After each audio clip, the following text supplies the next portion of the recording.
अस्सलाम वालेकुम नाज़रीन, मेरा टीवी न्यूज़ में भरिकार आया सायरा सुमरो ऐं बुलेटिन में मूंसां गॾु साथ ॾींदी फरा शाह। सभ खां पहिरीं हिकु नज़र हेडलाइन ते। अमरीका ईरान विच में डिघियुनि ॻाल्हियुनि खां पोइ अमन मुआहिदो तइ थी वियो। शहबाज़ शरीफ़ जे ऐलान जे अमरीका ईरान तस्दीक़ करे छॾी। बाज़ाब्ता तक़रीब 19 जून ते स्विट्ज़रलैंड में थींदी। वज़ीर आज़म शरीक थींदो। शहबाज़ शरीफ़ चयो आहे त जुमे ॾींहुं जनेवा में पाकिस्तान अमन मुआहिदे जी तक़रीब जी मेज़बानी कंदो। जंग जी कारी राति खां पोइ अमन जो सिज उभिरंदो। दुरिन लिबनान समेत समूरनि महाज़नि ते फ़ौजी कार्रवाइयूं रोकण जो ऐलान कयो वियो आहे। क़ौमी असेंबली में ख़िताब कंदे वज़ीर आज़म वधीक चयो आहे त हीउ रुॻो ॿिनि मुल्कनि में मुआहिदो न पर अमन जी फतह आहे। फील्ड मार्शल सैयद आसिम मुनीर ऐं नायब वज़ीर आज़म इस्हाक़ डार अमन मुआहिदे लाइ ॾींहुं राति महिनत कई। सदर आसिफ अली ज़रदारी ऐं पीपीए चेयरमैन बिलावल भुट्टो समेत समूरनि पार्टियुनि जे सरबराहनि खे मुबारकबाद पेश करियां थो। अमरीकी सदर पारां ईरान जी नाकाबंदी ख़त्म करण जो ऐलान। डोनाल्ड ट्रंप चयो आहे त ईरान सां मुआहिदो थी वियो आहे। हरमज़ वारो लंघो मुआहिदे ते सहनि खां पोइ मुकमल तौरु खुली वेंदो। सॼी दुनिया जा जहाज़ पंहिंजूं सरगर्मियूं शुरू कंदा। पंहिंजे बयान में अमरीकी सदर चयो आहे त तेल जी सप्लाई बहाल थियण जो वक़्तु अची वियो आहे। ईरान हक़ी मुआहिदे ते न पहुतो त हमिलो कंदासीं। ईरान सां मुआहिदे तहत हरमज़ टोल फ्री हूंदो। नेतन्याहू जी मुख़ालिफ़त बावजूदि मुआहिदो तइ थी वियो। अमरीका ईरान 14 नुकाती मुआहिदे जा तफ़सील साम्हूं अची विया। ईरानी तेल ऐं पेट्रोकेमिकल मथां पाबंदी हटाई वेंदी। ईरान जे नए सिर तइमीर लाइ घटि में घटि $300 अरब ॾियणा पवंदा। ॻाल्हियुनि खां अॻु अमरीका मंझंदि $12 अरब जारी कंदो। अमरीकी अख़बार जी रिपोर्ट मूजिबि एटमी हथियार न ठाहिण ऐं हरमज़ खोलण जी शिक मुआहिदे में शामिल हूंदी। ईरान मथां पाबंदियुनि में नरमी थी सघे थी।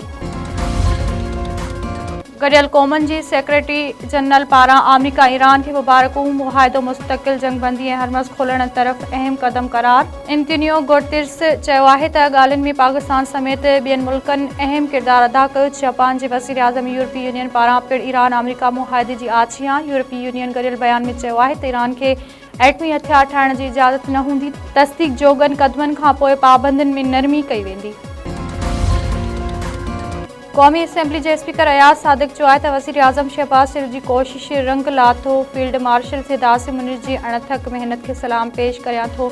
नायब वज़ीर आज़म इस्हाक़ डार ऐं घरू वज़ीर मोहसिन नक़वी जो किरदारु वाखाण जोॻो आहे। पंहिंजे बयान में स्पीकर अयाज़ सादिक चयो आहे त अमरीका ईरान मुआहिदे में पाकिस्तान जे किरदार ते क़ौम खे मुबारकबाद पेश करियां थो। पाकिस्तान जी क़यादत अमन एवार्ड जो हक़दार आहे।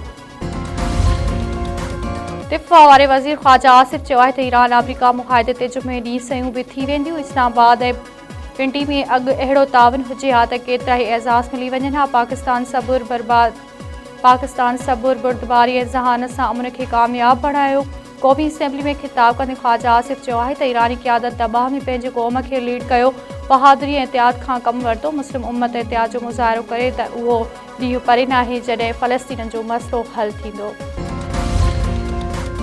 एयरफोर्स जो तरबियती जहाज़ मर्दान वेझो हादसे जो शिकार। हादसे में हवाई फ़ौज जो फ्लाइट लेफ्टिनेंट मोहम्मद कासिम अब्दुल्ला शहीद। सामूंडी फ़ौज जो लेफ्टिनेंट ताहा अब्बासी ॿिए हादसे में शहीद थी वियो।